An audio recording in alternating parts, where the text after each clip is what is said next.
Lembram-se? Onde é que a gente ficou?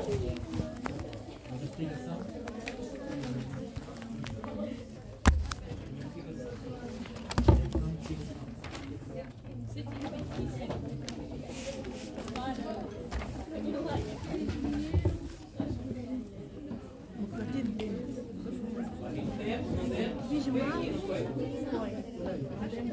Acabamos aqui. Portanto, o que eu estava a dizer na aula anterior era que para abrir e fechar a boca tem que haver um ciclo entre grupos de músculos que não podem atuar em simultâneo. Ok? Se aqueles que vão contrair a mandíbula para a fechar, o outro músculo que vai contrair para a abrir tem que estar relaxado e vice-versa. E é assim que dá o ciclo da mastigação. Um dos estímulos que leva a fechar a boca é haver algo que faça pressão na boca. E isto é um ato reflexo. Ok? Ora bem, portanto, temos o alimento na boca, que dá uma contração reflexa dos músculos digástricos e do tiroideiro lateral, que faz com que haja a abertura da boca e depois há o estiramento dos músculos masseter, tiroideiro medial e o temporal, e a boca fecha e começa a ter o ciclo da mastigação. Okay? Quanto mais o alimento estiver mastigado, quanto mais o alimento estiver triturado, maior é a sua superfície de contacto com as enzimas e vai facilitar então o trabalho das enzimas. Portanto, uma coisa essencial em dietética é aconselhar as pessoas a terem uma alimentação em que a mastigação seja mais do que o normal que as pessoas estão habituadas. Porque uma das grandes questões da obesidade é que as pessoas não mastigam. E não mastigam, a maior parte dos nutrientes depois não são digeridos, não são absorvidos e o que passa para o corpo, a maior parte deles, é os açúcares e as gorduras, que é o mais fácil de passar com pouca trituração dos alimentos. Okay? Portanto, à parte disto, na mastigação tem que haver um líquido que vá emulsionar então o alimento triturado, ok? E quem é que vai produzir esse líquido? Nomeadamente é a saliva. Temos então as nossas glândulas multicelulares. São glândulas alveolares compostas e ramificadas, elas têm formato de cachos de uvas e então temos as glândulas parótidas, as submandibular e as sublinguais. Portanto, as parótidas, as submandibulares e depois temos aqui as sublinguais. Estas produzem secreções serosas, diluídas ou mucosas espessas. Quanto mais para trás da cavidade da boca, mais espesso é a sua composição. Porquê? Porque tem mais muco que serve então para fazer a lubrificação do tubo digestivo e da passagem do alimento pelo esófago. Ora bem, temos então aqui as submandibulares, as sublinguais e as parótidas ficam perto dos pavilhões auriculares. Okay? Portanto, à parte disto, ainda temos outras células que também são multicelulares e se encontram dispersas por várias zonas da cavidade oral. Temos então as linguais, são aquelas que estão na língua, as palatinas, as bucais e as labiais. Estas também produzem então a saliva, se bem que em menor quantidade. São 2 dias para a cidade. Ora bem, a parótida. Temos então serosa e uma saliva aquosa e o canal paratídeo vai atravessar a face lateral daqui do nosso masseter e vai penetrar no músculo pulsinador, entrando na cavidade oral junto ao segundo molar superior. Ok? Vão ver aqui? As submandibulares, que são aquelas que estão aqui em baixo, são mistas e têm alvéolos serosos e mucosos, e o canal atravessa anteriormente, ou seja, pela parte da frente e em profundidade, a mucosa do pavimento bucal. Se vocês levantarem a língua, ok, e meterem o dedo no pavimento, vocês vão reparar que rapidamente começa a sair saliva, ok? É daí que elas saem. Eu não gostei desse aham.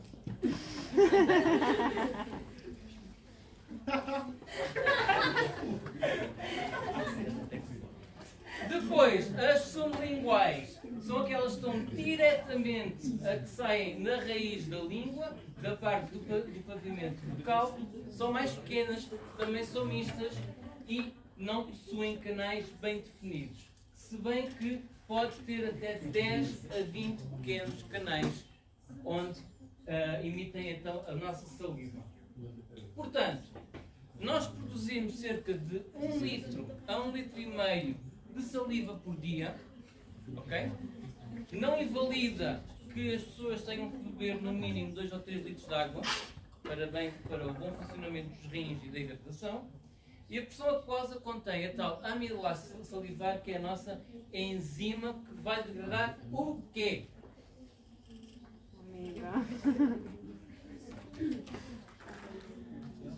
Vai degradar o quê? Primeiro, que tipo de nutriente?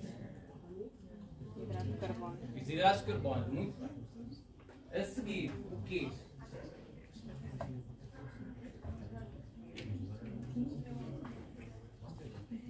Vocês usei isto na aula de nutrição. Não falei das enzimas.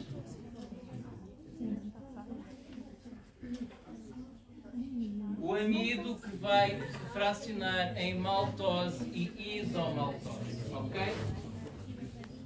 Uma vez que os amidos vegetais estão revestidos por celulose e nós não somos herbívoros, portanto não temos capacidade de digerir a celulose, é essencial a mastigação e triturar os alimentos para conseguirmos triturar a celulose, para que depois a amilase salivar esteja acessível ao amido que está dentro da carapaça da celulose e então fazer então a dissolução em maltose e em isomaltose. Okay? Por isso é a importância da mastigação. Quanto mais mastigar o alimento, melhor será depois feita a digestão e a absorção de nutrientes. Ora bem, as glândulas salivares, temos então, segregam uma saliva que vai limpar a cavidade oral, como estamos sempre a produzir saliva de uma maneira ou de outra, vai limpando a cavidade oral, em que vamos deglutindo essa saliva e assim dá-nos também alguma proteção contra corpos estranhos. Além que tem a lisozima, que tem alguma atividade para as bactérias e as vai eliminar. Para não falar, também temos a hemoglobina na saliva, que combate também as infecções bacterianas. As secreções mucosas da saliva, aqui tem mucina, proteoglicano com algumas propriedades lubrificantes, isto para preparar o alimento para começar a passar pelo tubo digestivo, para não haver então o desgaste da parede. Ora bem, aqui a saliva é estimulada pelo sistema nervoso autónomo, nomeadamente o parasimpático, e vocês vão ver que a parte toda, quase toda ela, é ativada pelo sistema parasimpático. Quando temos o simpático por alguma razão a ativar-se, o parasimpático para. Por isso, aquela questão da combustão que eu falei da aula passada, o porquê de não irmos para a água a seguir a almoçar. Não tem a ver propriamente com a água, tem a ver com o choque térmico. Portanto, os núcleos salivares do tronco cerebral aumentam então a secreção salivar e vai emitir potenciais de ação pelos nervos pendentes faciais e glossofaríngeo, que são aqueles que vão inervar as glândulas. Ok? Faringes. Ora bem, A função essencial da faringe é a deglutição, não só a passagem de ar, mas também a deglutição. Neste caso, está implícita na fase involuntária da deglutição e é conduzida da cavidade oral para o esófago. E até tem uma coisa que eu vos disse: fase involuntária. Ok? Quando vocês querem engolir, vocês conseguem engolir voluntariamente, certo? Mas a partir de uma certa passagem, quando passa mais para trás, já não conseguem reverter a coisa. Vai, segue. Portanto, isto tem a ver com o tipo de músculos que estão em cada parte.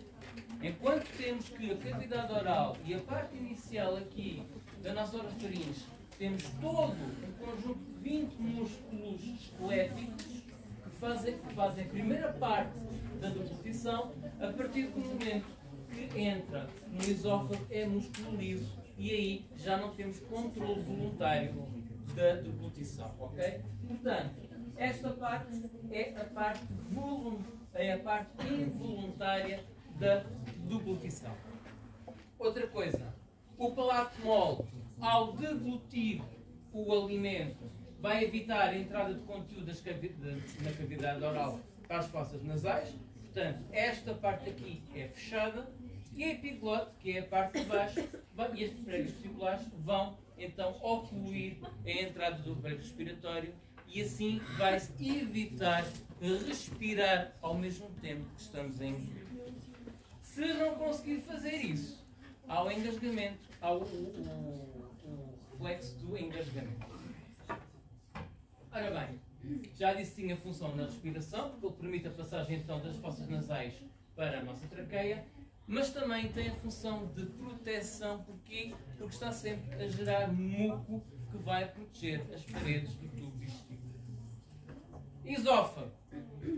O esófago possui cerca de 25 centímetros e vai desde a faringe até ao estômago. E ela encontra-se atrás ou à frente da traqueia? Atrás. Porquê que é atrás? A traqueia tem os anéis cartilagíneos, certo? São completos ou incompletos? Incompletos. Portanto, tem uma porção que não tem cartilagem. Tem o quê? Músculo. Que tipo de músculo? Liso. Músculo liso. Está na parte de trás. Ou seja, contígua ao esófago. Portanto, quando o alimento passa pelo esófago, isto vai então comprimir um bocadinho a traqueia, porque temos então o tal músculo liso. Ok? Portanto, ele localiza-se no diastilo.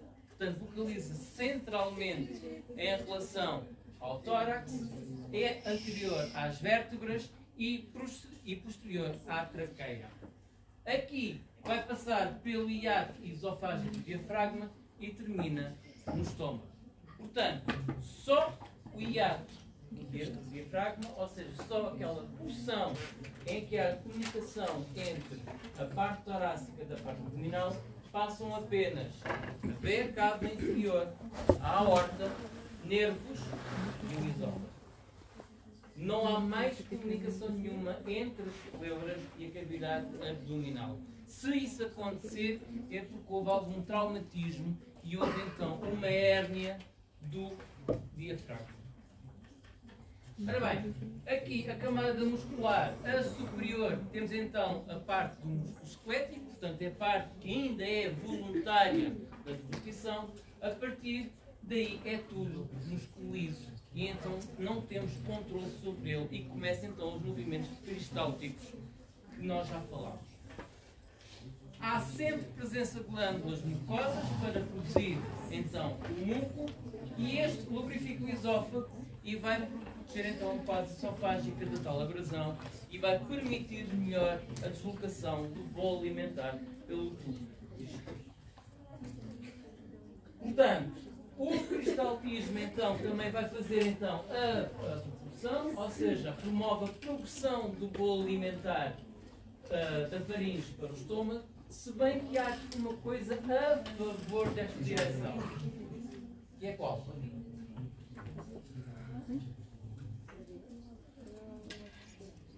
O que é que está a favor da direção do bolo alimentar ir da faringe para o esófago? O esófago para o estômago. A gravidade. A gravidade. Quantos de vós não estão deitados no sofá a ver uma série, a comer qualquer coisa e de volta e meia se engasgam, então ficam empanturrados e têm que ir beber água? Não é? Quando? Quem nunca? Tem a ver não estava em condições. Ora bem, proteção. Mais uma vez, as glândulas produzem muco e o muco vai lubrificar a porção inferior do esófago e vai também proteger, de certa forma, o ácido gástrico que está perto da parte final do esófago. E a parte final do esófago, ou a transição entre o esófago e o estômago, chama-se de...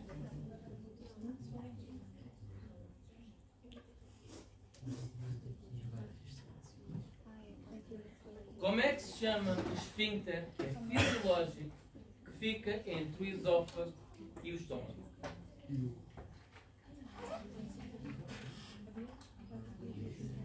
Para já, o esfíncter não fica no estômago, fica no esófago. Ok? Pode ser rasteira para a frequência.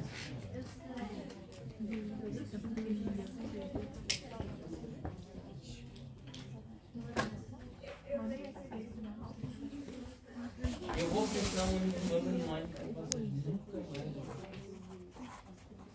O estômago tem quantos esfíncteres? Tem dois. Uma entrada e outra saída. Né?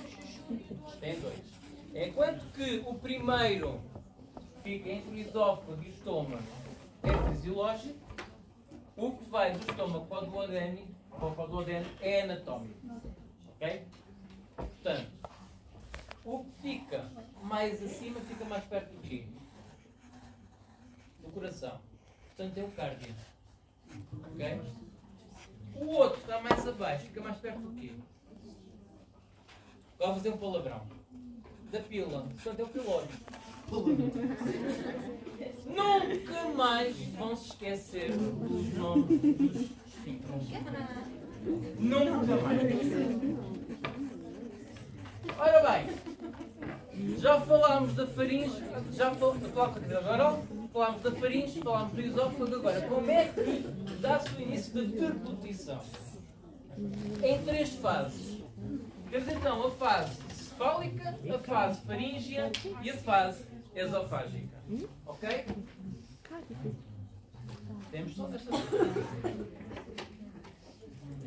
Não temos só.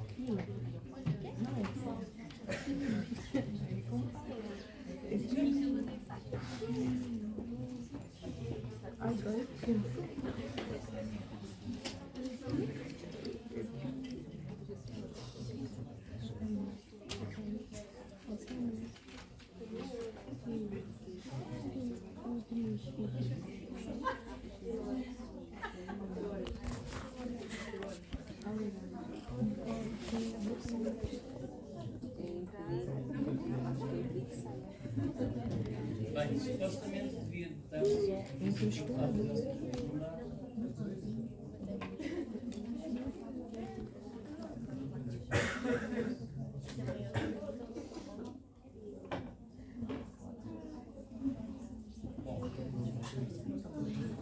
Vocês vejam isto em casa. Que é basicamente aquilo que eu vou explicar agora. Portanto, na fase cefálica, que é a primeira fase, a fase em que dá-se informação ao cérebro que há qualquer coisa na boca que tem que ser engolida, ok? Portanto, temos o alimento mastigado. Este alimento mastigado vai exercer pressão para trás e para cima, ou seja, vai projetar pressão para o âmago da boca e para o palato mole. Ok? Com isto há um reflexo em que a língua se vai levantar e vai começar a empurrar o alimento para trás.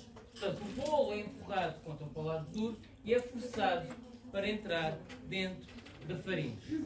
Aqui temos receptores táteis localizados no anel em redor da abertura faríngea e são estimulados. O que é que isto acontece? Ao fazer a estimulação, o palato mole fecha e a epiglote também fecha.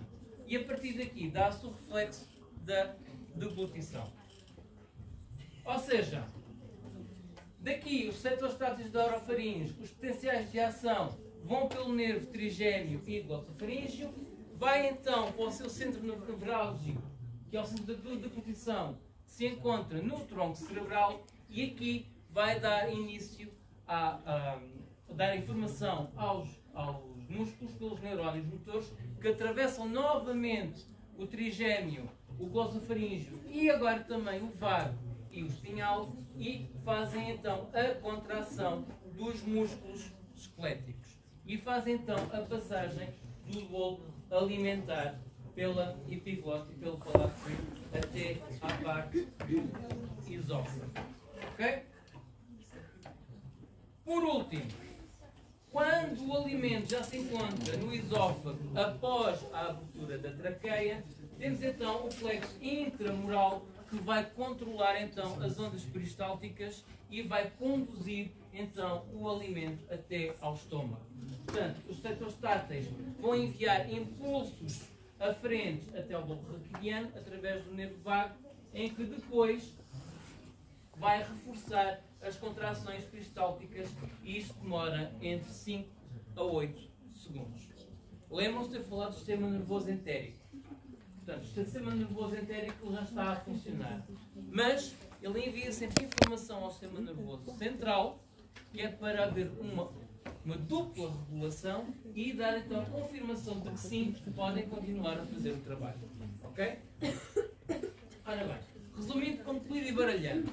Então temos aqui as três fases. O que é que ocorre essencialmente na fase oral? A entrada do alimento na cavidade oral, mastigação e o início da deglutição do bolo alimentar. Ou seja, o bolo alimentar é empurrado contra a parte de trás da boca e contra os palatos. Na fase orofaríngea, então, temos a elevação e propulsão do bolo alimentar pela língua e faringe, ou seja, a língua levanta e começa a empurrar o bolo para dar entrada à faringe. Temos então a elevação do palato para ocluir a faringe, temos a movimentação da laringe e do iocioide para a frente e para cima. Para quê? Para possibilitar a movimentação da epiglote para baixo e para trás, para ocluir a traqueia. E então aqui dá-se a introdução da respiração. A parte esofágica, já o bolo alimentar já se encontra após a traqueia e já no esófago, então dá-se o relaxamento do esfíncter superior do esófago, dá-se a passagem do bolo para o esófago através dos movimentos peristálticos, dá-se o relaxamento do esfíncter inferior do esófago, que também é denominado de cárdia, e dá-se a entrada de alimento do estômago. Ok? Agora, vamos falar do estômago. Ora bem, o estômago não é mais do que tipo um balãozinho que temos a meio do tubo digestivo, que consoante a quantidade de comida que ele vai dilatando ou vai contraindo, não é? E localiza-se na parte superior esquerda do abdômen, caso uma pessoa não nasça com sítios inversos. Se nascer com sítios inversos total, ele vai apresentar-se à direita. E ele encontra-se entre o esófago e o intestino delgado. Por exemplo, ele faz a ponte do esófago para o intestino delgado. Ora bem, temos então o esfíncter esofágico inferior, o cárdia, foi aquilo que eu já falei, que é um constritor fisiológico. Ele não é anatómico, ele é fisiológico. Isto quer dizer o quê? Quer dizer que não tem propriamente músculo em excesso para promover então como se fosse um esfíncter anatómico, mas ele funciona consoante os reflexos e as sensações que tem através da mucosa e do sistema nervoso entérico. Portanto, aqui, meninos de CBL, vocês já sabem isso de certeza absoluta. O estômago, acima da cárdia temos o fundo do estômago, depois temos entre a curvatura menor e a curvatura maior o corpo do estômago e depois temos o antro, que é a parte que fica mais perto do esfíncter pilórico. Ok? Ora bem, histologicamente temos então a serosa ou peritoneu visceral, que é o que está mais fora, e depois temos 3 camadas musculares: longitudinal, circular e oblíqua. Conforme a orientação das suas fibras, assim é o seu nome, e tem que ter estas 3 orientações para quê?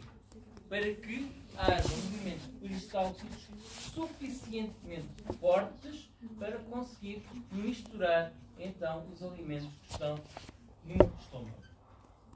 Depois temos a tal submucosa, temos a mucosa e na nossa mucosa temos pregas gástricas, que aqui dá-se então a distensão da mucosa entre a submucosa, e é o que permite o estômago distender dependendo da quantidade de comida. Se uma pessoa estiver habituada a comer muito, o seu estômago é grande. Se a pessoa estiver habituada a comer pouco, o estômago é mais pequeno. Uma das soluções para combater a obesidade em que as dietas falham é a redução do estômago, ou então mesmo a passagem direta do esófago para o duodeno. Já não é a primeira vez que eu apanho na sala de autópsias cirurgias deste tipo, em que eu tenho o esófago com uma colagem ao duodeno e tenho apenas o estômago como apêndice para produzir as secreções gástricas que vão depois para o duodeno. Okay? É uma das técnicas agora aplicadas. Ora bem, e estas pregas desaparecem quando o estômago está cheio. E isto é um estímulo importante para saber quando a pessoa deve acabar de comer. Okay? Portanto, histologicamente, temos 5 grupos de glândulas, temos células mucosas superficiais, que são aquelas que estão à superfície e revestem os tais orifícios gástricos, e depois temos as células mucosas do colo, que estão localizadas próximas à abertura das glândulas, ou seja, a partir daqui. Okay? Células parietais, células principais e células endócrinas encontram-se intercaladas na mucosa, na porção mais profunda da glândula. Como vocês podem ver, aqui na nossa glândula não temos o mesmo tipo de células. Temos então aqui células G, temos aqui células principais e aqui as de cor de laranja, as células parietais. Ora bem, estas células são submetidas a um pH baixíssimo, entre de 1 a 3, e isto para quê? O ácido clorídrico não só provoca então a desnaturação das proteínas, mas também a destruição e a morte bacteriana, e vai inativar a amilase salivar. Aqui, a amilase salivar, que é deglutida e que entra pelo estômago, apanha um pH muito baixo e ela é então desnaturada. Okay? Até porque qualquer enzima é também uma proteína ou tem uma parte proteica.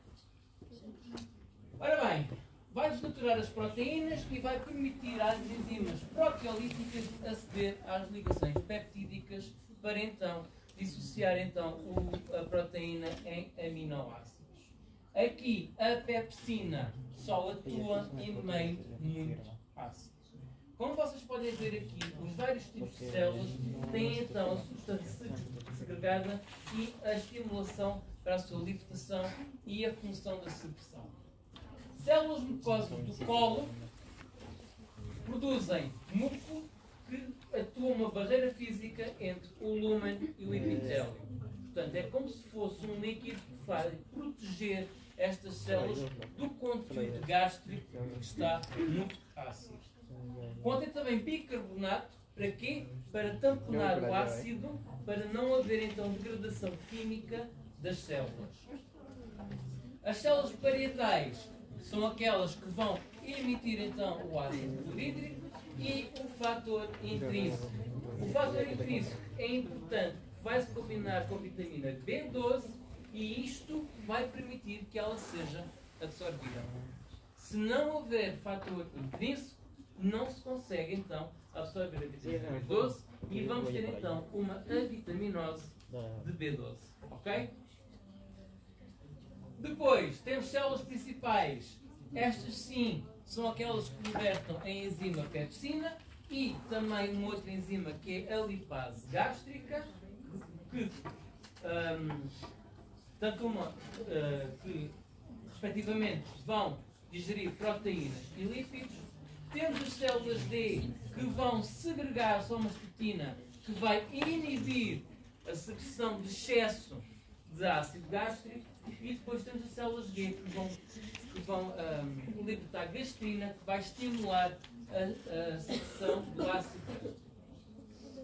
Agora, agora vocês pensam assim, como é que a partir disto vamos controlar o pH e vamos ativar e inativar estas células quase que ao mesmo tempo para que o pH não seja demasiado baixo e que não corroa completamente o estômago. Ora bem, primeiro, como é que é produzido o ácido clorídrico? Posso falar? O ácido clorídrico. Temos então as nossas células que o que é que vão fazer? Vão pegar no dióxido de carbono que está na corrente sanguínea e, em combinação com o oxigênio, vai transformar em bicarbonato, ok? Ou no ácido bicarbonato. Este ácido bicarbonato vai então dissociar o nosso íon H+, e este íon H+, vai para dentro do canal da glândula através de transporte ativo. Ok? O íon bicarbonato depois volta para a corrente sanguínea. Em contraponto, se é um transporte ativo, tem que haver então uma contrapartida. Então temos o nosso potássio que está no conteúdo gástrico. Para o íon H+ sair, ele vai ter que entrar para a célula e da célula vai para a corrente sanguínea. O cloro vai passar por difusão facilitada até ao nosso canal da glândula. E aqui, com a colisão dos átomos de hidrogênio com os átomos de cloro, temos então o ácido clorídrico. E é assim que ele é produzido no estômago. Ok? Ora bem, e como é que isto é então regulado? Isto é para saber de cara salteado. Ora bem, primeiro de tudo, o estômago é ativado de duas maneiras. Primeiro, pelos tais estímulos olfativos ou estímulos visuais. Quem não se lembra do cão de Pavlov, que condicionamento positivo ouvia a cineta e já se acabava tudo que sabia que ia comer. Portanto, tem um estímulo fora do corpo que vai fazer com que o estômago comece a preparar para receber ou então o bolo alimentar, e também o bolo alimentar quando atinge o lumen do estômago. Quando isto acontece, temos então os aminoácidos e os péptidos que vão se ligar a um neurónio sensorial entérico, e este então vai proporcionar então a informação para ativar as células G. As células G então produzem gastrina, que por sua vez vão ativar as células SEL e as células parietais. Estas células endoteliais vão então produzir histamina, que vão ainda fazer com que estimule ainda mais as células parietais para bombear o hidrogênio para dentro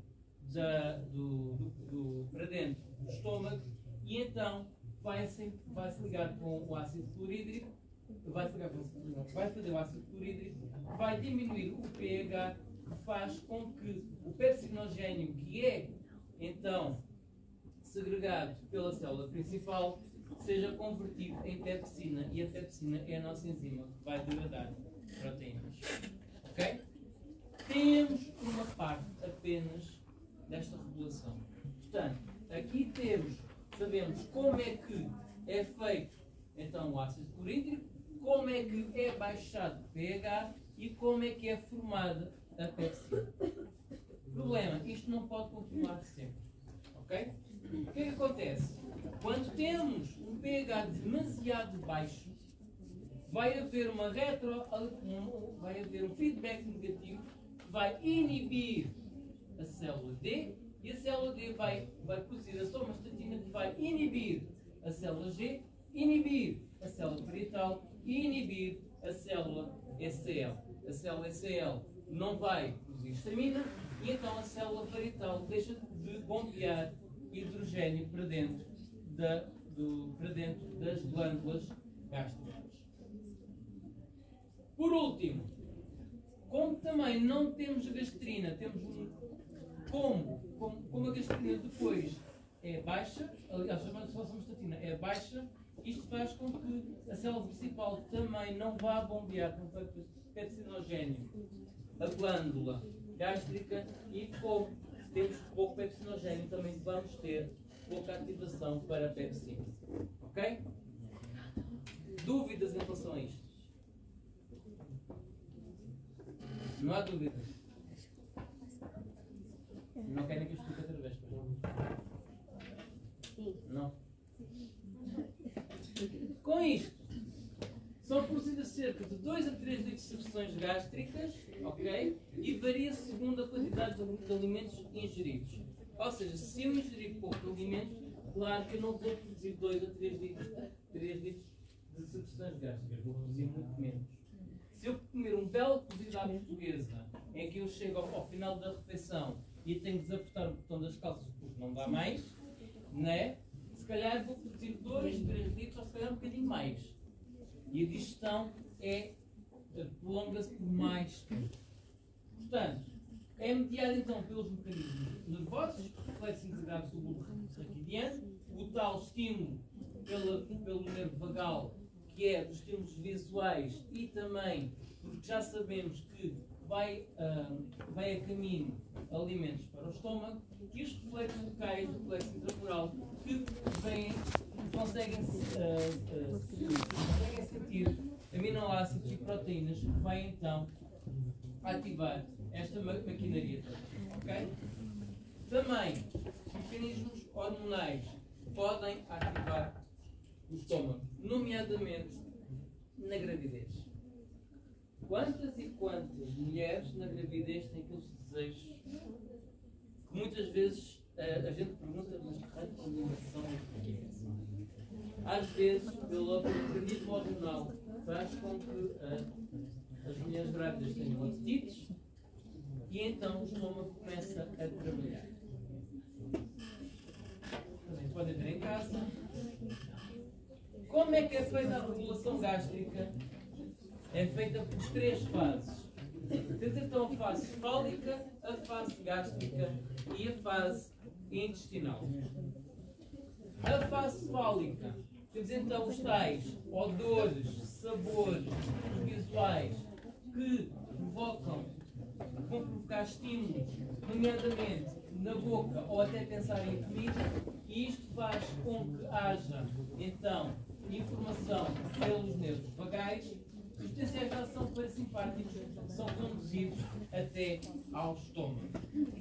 Aqui, as fibras pré-ganglionares parasimpáticas do nervo vago vão estimular os neurónios pós-ganglionares do plexo entérico, e aqui as fibras pós-ganglionares estimulam a secreção das células parietais principais e da gastrina pelas células endócrinas.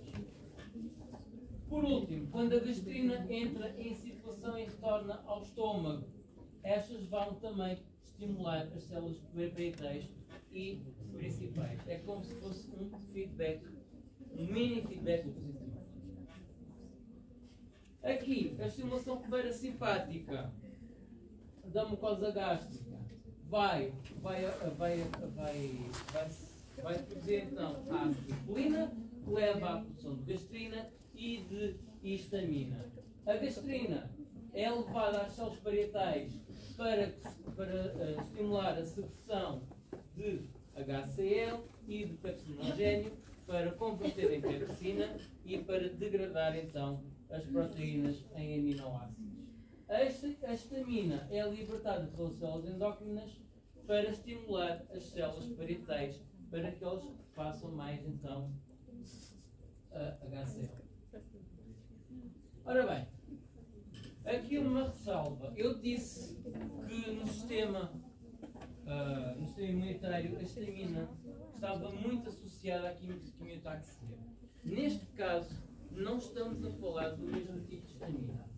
Ou melhor, não estamos a falar dos mesmos receptores de histamina. Neste caso, são receptores de histamina tipo 2 que são diferentes dos receptores de histamina tipo 1. Ok? E então, estes receptores tipo 1 é que estão envolvidos nas reações alérgicas e na quimiotaxia. Esta histamina tipo 2 apenas vai promover com que as células parietais promovam mais HCl. Ora bem, após isto, e a fase fálica é o começar de trabalhar do estômago, de preparar o estômago, de preparar as secreções, temos então a fase gástrica, que é quando há presença de alimentos no estômago e leva a dois fatores. Primeiro, fator químico. Há então a disseção de aminoácidos e proteínas por parte das células sensitivas, que vai ativar ainda mais a parte entérica, e também uma parte mecânica, que é a distensão do estômago pela presença dos alimentos, que também vai provocar então a parte entérica. Ok? A distensão gástrica ativa o tal reflexo parasimpático. Em conjunto com a fase cefálica, os potenciais de ação são conduzidos pelo nervo vago para o bulbo raquidiano e daqui estimula então as secreções gástricas, ou seja, volta de novo ao estômago para estimular as secreções gástricas. A própria distensão vai ativar os reflexos entéricos, que vai aumentar então ainda mais as secreções gástricas. Portanto, quais secreções é que isto envolve? Envolve então muco, ácido clorídrico, carcinogénio, fator intrínseco e gastrina. Fator intrínseco é importante pelo quê? Eu acabei de dizer. Falem alto. Para se ligar à vitamina B12 para conseguir absorver a vitamina B12. Okay? É aqui que se dá essa ligação. Quando o pH é inferior a 2, a resposta à distensão e a resposta à distensão é bloqueada, dá-se um feedback negativo e para-se então as secreções todas, que é para não diminuir ainda mais o pH. A fase intestinal é quando nós já temos o conteúdo gástrico pronto para ir para o duodeno. Ok? Portanto, aqui deixamos de falar de bolo alimentar e passamos a falar de quimo, e o quimo começa a entrar para o duodeno através do pyloro, mas há um pH inferior a 2. Ou então, quando temos produtos de digestão das gorduras, que vai inibir a secreção gástrica através dos 3 processos seguintes. Ou seja, se vocês comerem comidas muito gordurosas, vocês vão acelerar a digestão por parte do estômago. Okay? Quantos de vocês não comeram fast food e passado 1 hora ou 2 têm que ir à casa de banho? Nunca repararam? Comem um Burger King ou um McDonald's ali, 2 hambúrgueres cheios de queijo e de molho, e que sabe bem. Passado meia hora ou 1 hora vão à casa de banho e ficam com fome. Porquê? Porque tem um excesso de gordura, e o excesso de gordura promove então a paragem das secreções gástricas e faz então com que haja a fase intestinal. Portanto, aqui, primeiro de tudo, os potenciais de ação sensoriais do nervo vago vão para o bulbo raquidiano, ok? E que vai inibir os motores eferentes do bulbo, ok? Portanto, aqui vai então diminuir as secreções gástricas. Depois, os próprios reflexos locais vão inibir a secreção gástrica. Ou seja, como já temos quimo no duodeno, isto faz com que as secreções gástricas parem. Depois, uma outra fase, a secretina, o polipéptido inibidor gástrico e a colcistina, que são produzidos pelo duodeno, aqui representados pelas castanhas, vão inibir a secreção gástrica no estômago, porque vão entrar na corrente sanguínea e vão depois inibir as células do estômago. Aqui temos então a presença de ácidos gordos e lípidos no duodeno na pressão proximal do jejum, provoca a libertação do polipéptido inibidor gástrico e da colcistina, que vai então inibir a secreção gástrica, e isto promove então o reflexo enterogástrico, que reduz a secreção gástrica e começa então as contrações do estômago para todo o alimento ir para o intestino. Ok? Perceberam isto? Perceberam ou não? Ora bem, como eu estava a dizer, quando temos alimentos que já estão a entrar no duodeno, então os movimentos do estômago vão mudar. Portanto, com o enchimento gástrico, o volume do estômago vai aumentar, as pregas vão se atenuar, ou seja, a mucosa vai ficar mais lisa, e aqui não há aumento de pressão até aproximar a capacidade máxima do estômago. Aqui, os movimentos, 80% das ondas servem para misturar e só cerca de 20% é que são ondas para propulsão. Porque passar o alimento do cárdia para o pilório. Portanto, como é que isto é misturado dentro do estômago? As ondas de mistura então iniciam-se no corpo, que é a maior parte do estômago, e progridem em direção à região pilórica. Ela chega aqui e volta para trás. Ok? Portanto, a porção mais líquida bate no esfíncter pilórico e volta para trás, enquanto que a mais sólida tem mais resistência e é mais demorada. E isto continuamente faz com que haja o processo de mistura até que fica emulsionado. Depois, as outras ondas misturam-se a certas rochas, que dá então o peristaltismo, que faz com que haja ainda mais mistura do nosso químico. Ok? Isto em ciclo, e isto demora cerca de 3 horas, quando o conteúdo gástrico estiver líquido ou suficientemente líquido, e temos então as primeiras ondas peristálticas fortes, faz com que então o nosso conteúdo, o nosso químico, passe pelo pilório, e aqui entramos na fase intestinal da parte gástrica. Ok? Ora bem, o esvaziamento gástrico esvazia-se 3 a 4 horas após a ingestão. Depende da quantidade de que se come e depende da qualidade do alimento. Se eu comer quase 1 kg de algodão doce, a minha digestão vai ser muito mais fácil do que eu comer meio quilo de cozida à portuguesa. Ok? Cozida à portuguesa é muito mais maçudo e tem muito mais coisas para digerir do que propriamente o algodão doce. Isto é um exemplo bizarro. Portanto, aqui a bomba pilórica permite a passagem de pequenas quantidades de químico através do pilório. Portanto, funções do estômago. Primeiro de tudo, armazenamento. Porquê? porque as pregas gástricas permitem que o estômago expanda e armazene os alimentos até que estes possam ser digeridos.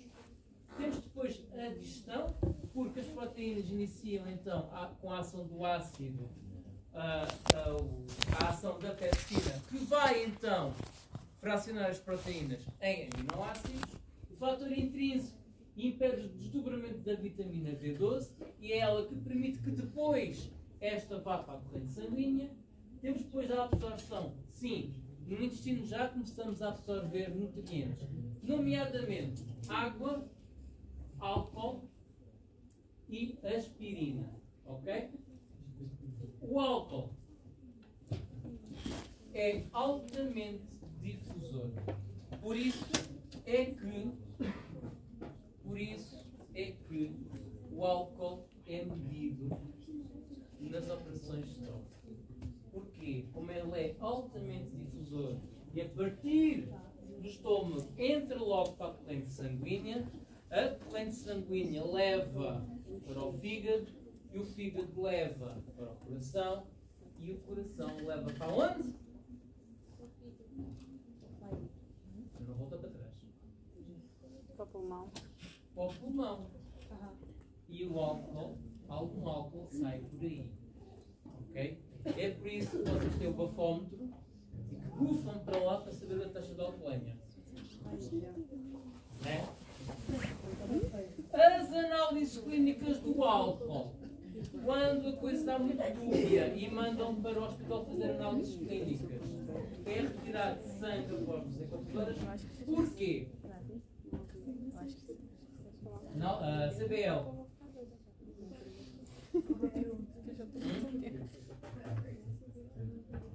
Depois vocês nos outros na conversa. Pergunta é: o álcool é altamente difusor e ele no estômago entra para a corrente sanguínea rapidamente. Da corrente sanguínea vai todo para o fígado, onde parte é metabolizado, outra parte não é. Do fígado segue a veia cava inferior, a veia cava inferior segue o coração e o coração segue para onde?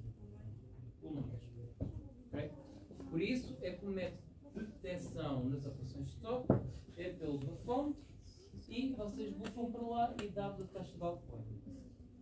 A minha pergunta é: às vezes a taxa de alcoolemia é dúbia e normalmente mandam para o hospital fazer análises clínicas. Porquê faz análises clínicas?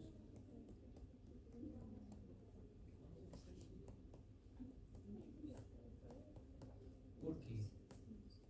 Se o álcool entra em circulação, ele também vai para o cérebro, certo? Quando entra no cérebro é quando começa a afetar a atividade motora e cerebral da coisa. Okay? Dependendo da taxa, assim é o distúrbio no cérebro. Pode dar até coma alcoólico. É feito depois análises clínicas ao sangue e é retirado o sangue de onde?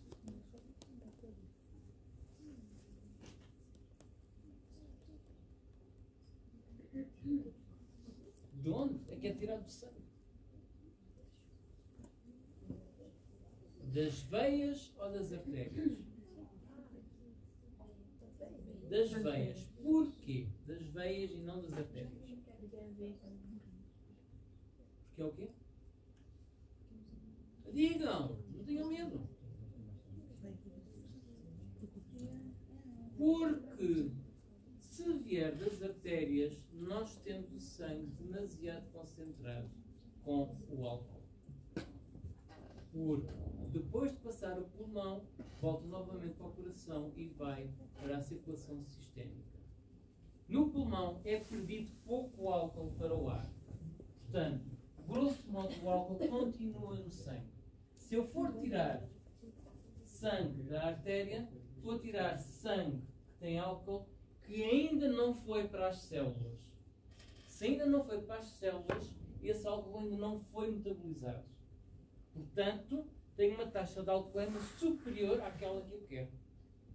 Portanto, tem que tirar da veia. Das veias porquê? Porque já é o sangue que vem dos tecidos. Portanto, já o álcool foi processado e fica pouco álcool no sangue e é esse E é essa restício de álcool que a mim me interessa e que vai fazer a taxa de alcoolemia. Ok? Porque se tiver uma taxa, se beber uma cerveja tiver uma taxa 0, quando faço esse teste, quer dizer que todo o álcool que eu bebi, ou o pouco álcool que eu bebi, foi rapidamente absorvido, rapidamente metabolizado e não vai dar então distúrbios. Se eu beber uma garrafa de vodka, de certeza absoluta que as minhas células, apesar de ter este corpinho que Deus me deu e ser um bocadinho avantajado, não vão processar o álcool todo e então vai remanescer no sangue venoso uma grande quantidade de álcool. E isto sim vai nos dizer que todo o organismo tem uma grande quantidade de álcool e vai provocar então os tais distúrbios a nível do cérebro. Ok? Outra função do estômago: mistura e propulsão. As ondas de mistura homenageiam aquela coisa, os alimentos ingeridos e as secreções gástricas e dão origem ao quimo. As ondas peristálticas depois movimentam o quimo até ao intestino delgado. E também tem a função de proteção. Porquê? Porque o muco vai lubrificar e impede a digestão das paredes do estômago e os ácidos gástricos destroem a maioria dos micro-organismos.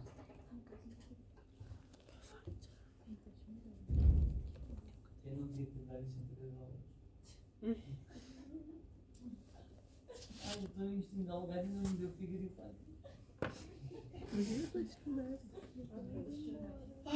e intestino delgado.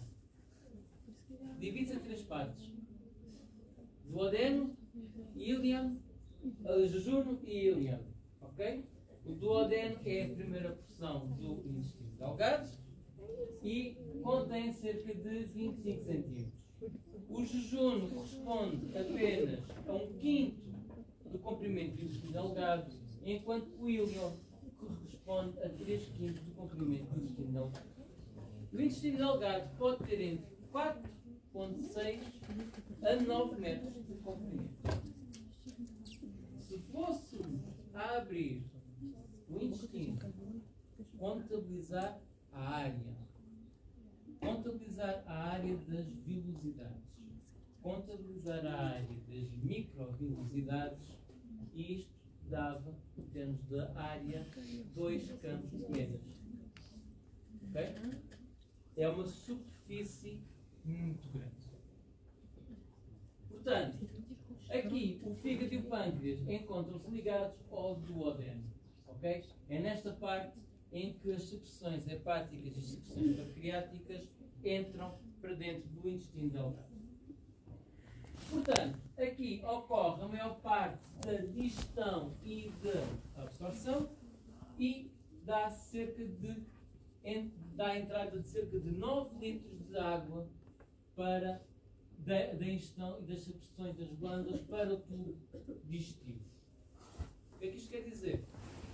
Quer dizer que estes 9 litros de água, a maior parte abandona o intestino delgado por osmose, parte dela vai para as células, parte dela vai para a corrente sanguínea, a outra parte vai para o líquido intersticial e entra então pelo sistema linfático.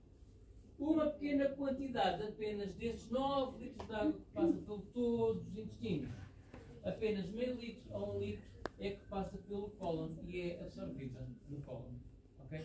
Apesar de o intestino grosso, a maior função dele é a absorção de água, não é lá que é absorvida a maior parte da água de toda a ingestão de alimentos. Okay? Ora bem, o duodeno tem uma grande papila duodenal que aqui tem, então, que vai desembocar o canal colédoco e o canal pancreático. O canal colédoco é aquele que vem do fígado e da vesícula e o canal pancreático é aquele que percorre todo o pâncreas e vai então conduzir as secreções pancreáticas para o duodeno. Quando o canal colédoco e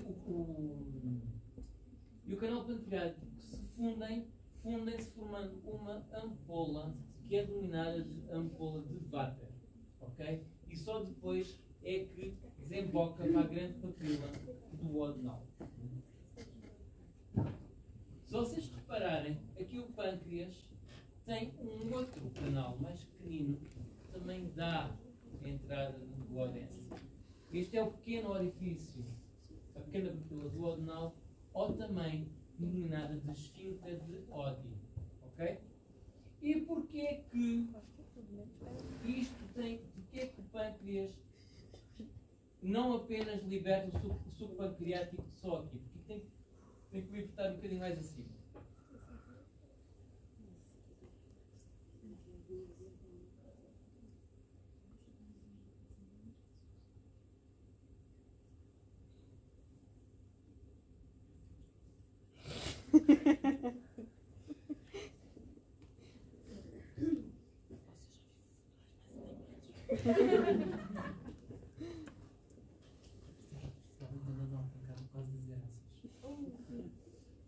Porquê que esta pequena papila duodenal é importante?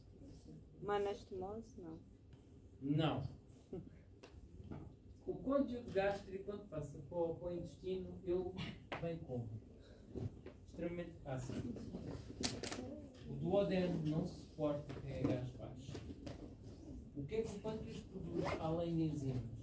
Produz bicarbonato, que serve para aumentar o pH, para neutralizar o pH. Por isso é que esta parte tem que haver um outro canal mais acima para conseguir logo de início a seguir ao pilório neutralizar o pH. Senão teríamos uma queimadura química de todo o duodeno até chegar aqui à ampola do Vater. Ok? Ora bem, aqui o duodeno apresenta várias modificações que aumentam 600 vezes a área disponível, nomeadamente com as vilosidades e depois dentro de cada célula com as microvilosidades. E temos então as pregas circulares, que são estas, que estão perpendiculares ao eixo tubo. Temos as vilosidades dentro das pregas circulares, que estão revestidas por epitélio cilíndrico simples e com uma rede capilar e um linfático ilífico no seu interior, e é responsável pela absorção das gorduras. Este epitélio apresenta as tais microvilosidades que formam uma bordadura de escova que vai aumentar ainda mais a área de superfície. Portanto, aqui temos 4 grandes tipos de células. Temos células de absorção que têm as microvilosidades e aqui vão produzir enzimas digestivas e vão então absorver os alimentos digeridos. Temos as células caliciformes, que são aquelas produtoras de muco, que servem mais uma vez para proteger a mucosa e para lubrificar então o nosso quimo. Temos as células granulares, ou as células de Paneth, que ajudam o epitélio contra as bactérias. Portanto, temos aqui uma parte do sistema imunitário e depois temos células endócrinas que vão produzir hormonas reguladoras que vão regular por si só o sistema digestivo. Temos também glândulas intestinais que estão no fundo das nossas glândulas, que também são denominadas plaquetas de Limberton e que encontram-se na base das microvilosidades. E depois também temos glândulas de Brunner que também libertam enzimas. Ora bem, o Juno e o Ilion são semelhantes ao duodeno, com diminuição da espessura da parede intestinal. Porquê? Porque como já vai com o nosso quimo já com o pH neutralizado, já vai com uma boa dose de enzimas, já vai com uma boa dose de digerir e vai ainda mais líquido, não é preciso que a parede muscular dela seja mais grossa. Portanto, a sua parede é mais fina em relação ao duodeno. Portanto, há a diminuição da espessura da parede intestinal, do diâmetro da parede, do número de pregas e também mesmo do número de vilosidades. Aqui dá-se a absorção mais intensa de nutrientes. Apesar de ter menos vilosidades, é aqui que se dá a absorção. Porquê? Por causa dos movimentos peristálticos. E aqui os movimentos peristálticos não se dão de maneira, aliás, dá-se maioritariamente de maneira unidirecional, mas eles podem ir para trás e para a frente. Ok?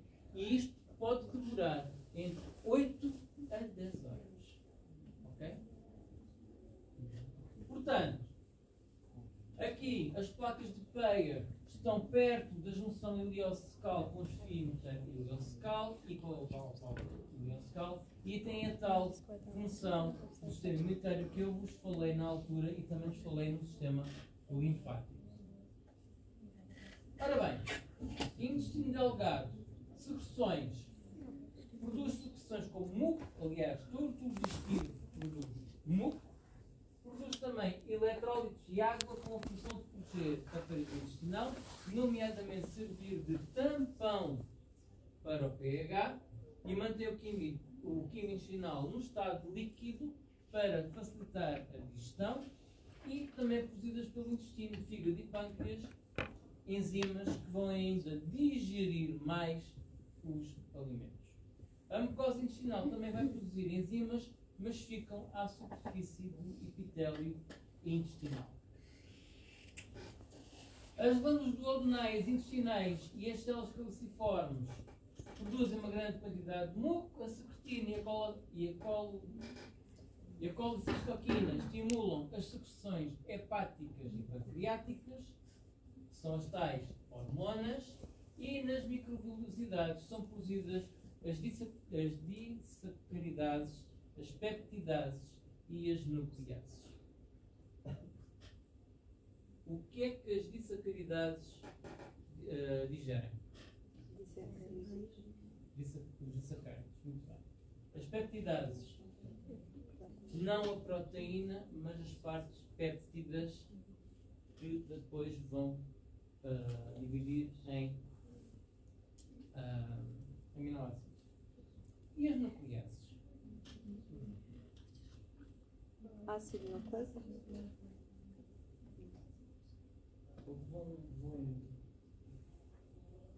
que é que vão dizer?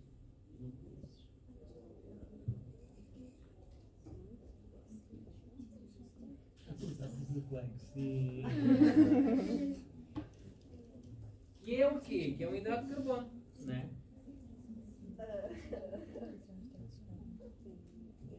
São os pentosos.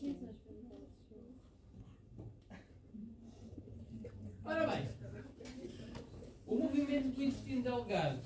Temos então mistura e distensão, contrações segmentares que vão misturar e elas vão para trás e para a frente, sendo que maioritariamente vão sempre para a frente.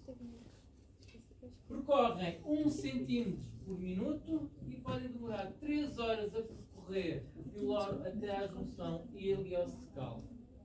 Pelo menos 3 horas. Okay? A distensão, o pH e certos aminoácidos vão estimular a contração do intestino delgado. Os movimentos peristálticos aqui do intestino delgado vão promover a abertura do esfíncter iliossecal, que se encontra moderadamente contraído. Ok? E ele vai abrir não por contração, mas por relaxamento. Okay? A distensão do cego vai promover a contração do mesmo. O que é que isto quer dizer?